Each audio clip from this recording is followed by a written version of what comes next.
Peyote Asesino celebra sus 30 años con un espectáculo el 6 de diciembre en la sala del Museo del Carnaval. Bienvenido. Buenas tardes, muchas gracias por la invitación. 30 años ya. Así es.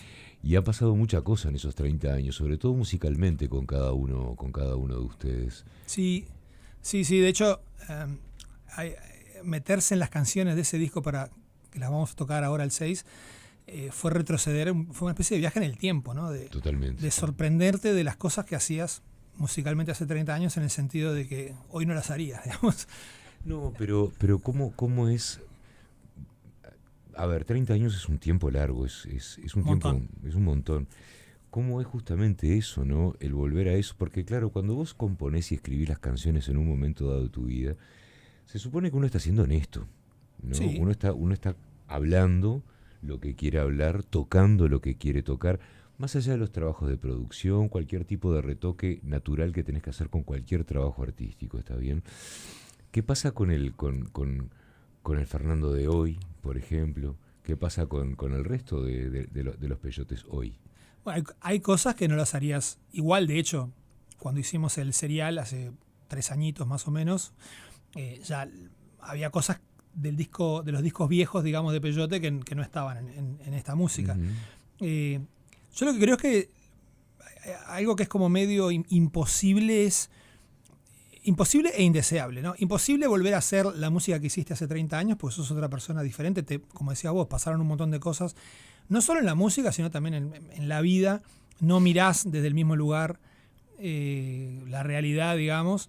Pero al mismo tiempo también querer hacer algo que sea idéntico a lo que ya hiciste es como, de alguna forma, es negar todo eso que te pasó. Lo que decías vos, de la cuestión de, si vos querés hacer una cosa que sea honesta, tenés que ser consecuente con lo que estás pensando en determinado momento. Lo que no quiere decir que uno se arrepienta de lo que hizo. No tenés por qué. Simplemente yo creo que cuando un disco es como una foto de un momento, de una banda. En el caso de Peyote es el disco que es el arranque de la banda, pero al mismo tiempo es un disco que no sabe. Cuando vos sacás un primer disco en una banda, no sabés si vas a sacar muchos más discos. Capaz que ese es el único disco que sacás. No, el segundo es todo, es como una consolidación. Pero creo que yo siempre digo que el segundo disco de una banda es más importante que el primero. Y es probable porque es un.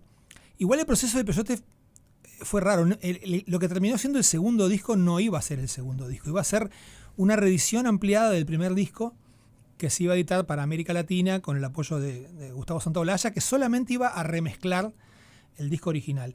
La cosa es que en ese proceso el loco dijo, bueno, pero sigan componiendo. Y las canciones que empezaron a aparecer, que terminaron siendo Terraja, terminaron siendo más atractivas que lo que ya habíamos hecho 2 años antes. Entonces, lo que terminó ocurriendo con el Terraja es que hay 3-4 canciones del primer disco y después hay 10 canciones nuevas, digamos. Podemos decir que una banda de estas características, ustedes salen a la escena nacional con una impronta que yo siempre digo una cosa, ¿no? Los que estábamos haciendo música en aquel momento odiábamos a Nickel porque a Nickel le iba bien y porque además hacía las cosas bien. Totalmente. Pero ustedes aparecieron e hicieron que muchos de nosotros dijéramos, esto no es para mí, porque sonaba tan bien, porque era tan profesional, que vos decís, no tengo nada que hacer al lado de esto, o desaparezco para aprender y volver, pero es una cuestión honesta lo que te estoy diciendo, y está bien, porque de alguna manera, yo lo he comunicado muchas veces, el Peyote cuando apareció, cambió mucha cosa en la música nacional, profesionalizó el rock nacional, nos sacó de aquella oscuridad ochentera, para decirnos, miren que en español podemos hacer cosas que suenen internacionales, no solamente en lo que tiene que ver con lo musical, hasta en lo lírico también. ¿Entendés? Podés expresarte en tu idioma. Había bandas que cantaban en inglés porque entendían, como éramos todos hijos del rock angloparlante, claro, entendían que teníamos que hacerlo de esa manera. Sí, eso tuvo mucho que ver. Yo en el 91 me fui para México de vuelta. Yo había llegado de México en el 85, cuando al final de la dictadura. Me fui a México otra vez en el 91 y estaba apareciendo toda una camada de bandas mexicanas que hacían rock en español y que no escondían ni el acento. Es decir, y después eso lo fui confirmando. Cuando después me fui en los 2000 a España, vi que los raperos españoles tampoco, o sea, al revés, ponían el acento de su región, bien por delante. Entonces, Peyote lo que intentó en su momento fue como, no sé si reivindicar es la palabra, porque no había una cosa como reivindicativa, pero sí decir, se puede escribir rock en español desde otro lugar que no sea esa cosa medio que a mí, yo el rock en los 80 del Uruguay lo curtí un montón y me encantó, Sí, y me sentí como súper parte de toda esa movida. Pero llegó un momento en el que era un poco solemne, ¿viste? Era como medio serio, salvo excepciones, Los Tontos, el Cuarteto, algunas cosas de la Tabaré, que había una cosa como más humorística. La Chancha también. La Chancha tenía una cosa más humorística. Pero no solo lo humorístico, sino la posibilidad de escribir letras en español desde otro lugar, que no fuera esa cosa, la impronta punky, ¿viste?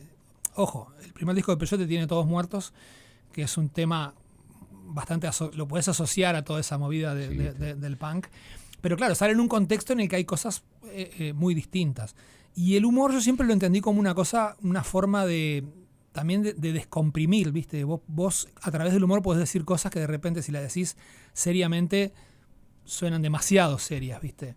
Entonces yo creo que el Peyote tuvo ese mérito. Y lo que decís respecto a lo sonoro, bueno, yo creo que una cosa que incidió mucho es que el Peyote, en sentido estricto, no era la primera banda de nadie salvo mía. O sea, todo el mundo ya venía con cierta experiencia en otros proyectos. Pepe había tocado con un montón de gente, Juan había tocado. O sea, era toda gente que era ya muy solvente en lo que tocaba. Entonces, eso también nos permitió buscar un poco más, experimentar un poco más y no quedarnos acotados a un formato, digamos. A mí me cuesta un poco definirla a la banda porque uno puede decir, el Peyote se disolvió, por decir algo, ¿no? Como se dijo en algún momento. Pero sin embargo, vuelven, son esperados, son recibidos, son festejados, sacan un disco también.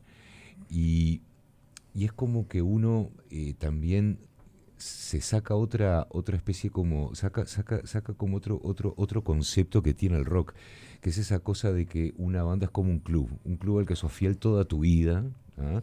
Y no importa lo que pase, vamos a sacar un disco y dentro de 2 años sacamos otro, y si nos separamos un poquito después nos juntamos. El Peyote es como una especie como de institución que parecería que no hubiera nada firmado. Es decir, ¿no? De hecho no hay nada firmado. Por eso, ahí va. Pero se nota que no hay nada firmado. En el sentido de que no sé cómo es. Será una llamada, será un esto, será un lo otro, pero nos juntamos, hacemos esto, lo disfrutamos. Lo más importante es que lo disfrute el público, porque creo que eso es lo que tiene el en vivo, ¿no? Totalmente. Lo que pasa arriba del escenario, lo que pasa abajo y lo que pasa en todo el espectáculo. Y después, bueno, si estamos 2-3 años sin tocar, o si se nos ocurre sacar un tema, o si se nos ocurre sacar un disco, va a seguir siendo el Peyote Asesino. Sí, yo lo que... No, es tal cual, me gustó esa idea de un club sin membresía, o sea, es un club en el cual vos estás ahí porque te gusta, porque yo siempre vi que el Peyote era como un lugar en el que vos podías llegar a lugares con los otros que vos solo no llegarías. Uh-huh. Digo, de hecho, si vos mirás las trayectorias solistas de cada uno, van para lugares distintos. El Peyote es como una especie de banco de pruebas sonoro en el cual vos podés probar cosas, desde la letra, desde lo musical. Te pongo un ejemplo, cuando estábamos haciendo Serial, yo le dije a Juan, le dije, ¿por qué no metemos unos violines? No sé qué, me dice, meto violines en absolutamente todas las cosas que hago que no son Peyote. Con Peyote prefiero experimentar con cosas que vayan, yo qué sé, ¿querés algo distinto que no sea guitarra? Bueno, probemos sintetizadores, lo que sea, pero no quiero hacer lo que ya estoy haciendo en otros lados. Yo creo que Peyote tiene esa cosa, es como un espacio en el cual vos podés probar cosas, sabiendo que tenés unos socios que te van a seguir la cabeza hasta cierto punto, pero en cierto punto van a entrometerse, digamos, y el resultado va a ser totalmente distinto. Sí, ¿viste? Pero ustedes construyen su música. Fueron la primera banda que yo sentía, por lo menos, que construían su música. Cuando digo construir su música, estoy diciendo, no es que meto unos violines, unos sintetizadores en el estudio, porque queda bárbaro, y después no puedo reproducir lo mismo en vivo, en una época donde la tecnología te ayudaba, pero no tenía el anclaje que tenés ahora. No, que va, tocabas con un minidisc y saltaba todo. Por eso te estoy diciendo, era una timba fuerte. Complicada. También, ¿no? No me saltes mucho acá cerquita del minidisc porque No, eso nos pasaba a veces. El minidisc estaba al lado del batero y el Pepe a veces pegaba muy fuerte y el minidisc saltaba y había que apagar el minidisc porque ya estaba fuera de tiempo. Sí, yo lo que creo que todo eso, también una cosa que nunca nos preocupó Ahora capaz que nos preocupa más porque es más fácil trasladarlo, pero tampoco nunca nos preocupó si en el en vivo estaba exactamente lo mismo que estaba en el disco, porque yo creo que Peyote en vivo ofrece otra cosa que no es exquisitez de sonido, sino además de que el grupo suena bien y todo el mundo toca bien, hay como una cosa como de intensidad de la puesta en escena que hace que lo que vos obtenés en vivo no es una versión, a ver cómo explicarlo, es el disco, pero aparece una capa más que es como esa energía y esa comunicación que se construye. Vos lo mencionaste hace un rato, eso que pasa en el contacto con el público, qué te devuelve el público y cómo eso levanta vapor, eso es algo que yo creo que le hace que los conciertos de Peyote tengan un valor por sí mismos y que es el motor, por lo menos para mí es el motor para hacer cosas con Peyote, ¿no? O sea, me interesa hacer una música personal y propia, pero al mismo tiempo me encanta ir a tocarla en vivo y que se genere esa energía, ¿viste? Con la gente. Está buenísimo eso. Fernando, ¿qué es lo que pasa justamente con eso, con la energía? Estoy hablando de la energía personal. Porque a mí, yo que siempre fui metalero, Ahí va. una de las cosas que siempre que pienso ahora, digo, este tipo que hoy tiene mi edad, o que capaz que tiene un poco más. 57. Bueno, no, pero no estoy pensando en vos. Estaba pensando, cuando hablo del tipo, estoy hablando del peludo que cantaba allá arriba en los 80. Sí, el tipo hasta dónde pensaba llegar con su carrera, ¿no? Porque de repente, hoy en día, ya no está en el tono, ya no está, no se paran los hombros del guitarrista, porque es una cuestión de biología, es una cuestión natural. Y sin embargo, siempre la música tiene eso, saca de nosotros muchas veces en el escenario cosas que nosotros no pensábamos que podían pasar. O que no tienen que ver con tu yo de la vida diaria, digamos. Exactamente, que a veces hasta uno se sorprende como público y me imagino que también como protagonista también se puede llegar a sorprender, ¿no? Sí, yo me quedé pensando en lo que dijiste del peludo que ahora es pelado. Halford llega a los agudos. Halford sé que no estabas hablando de Halford, pero Halford sigue llegando a todos los mismos. Hace Painkiller todavía el tipo. Por eso, y las hace sin ningún esfuerzo, lo ves en vivo y la clava al ángulo. Es verdad, yo lo que creo también es que todo ese tipo de cosas, yo soy muy fan de Rush. Geddy Lee en los últimos discos podía llegar a los agudos, pero no era esa cosa de mantenerse en un casi falsete de los primeros discos. ¿Qué hicieron los tipos? Y bueno, adaptaron la música para que funcionara una octava más abajo, no, un tono más, ni siquiera una octava, la acomodaron para que el tipo no tuviera que esforzarse. Eso cambió en algo la música y le sacó una parte, pero en la medida en la que vos haces algo que es interesante y que hay una coherencia ética y estética, que eso yo soy súper fan de Rush por esas dos cosas. Me encanta la música y además me encanta la actitud, la ética que hay alrededor de esa banda. Está bien. Si vos podés mantener eso, si llegás o no al agudo, si te subís a los hombros del violero, capaz que es menos importante. Halford seguramente no anda haciendo vuelta carnero en el escenario, pero sigue siendo una cosa que vos vas a ver la banda, no solo Halford, ¿no? Porque en realidad Judas es un montón de gente alrededor que mantiene. La cuestión es eso, si vos podés mantener físicamente y emocionalmente eso, y dale.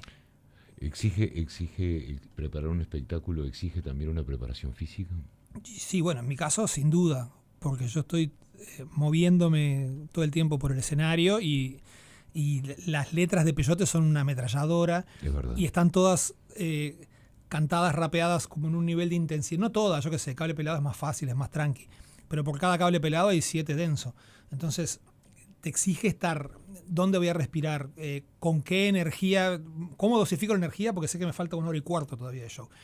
Entonces, todas esas cosas, en algún punto las vas pensando. En la medida en la que tocas con regularidad, que Peyote ha logrado cierta regularidad, se va automatizando todo eso y no es una cosa que estés... Yo los últimos shows de Peyote los estoy disfrutando un montón porque no tengo que estar pensando ya en ninguna de esas cosas.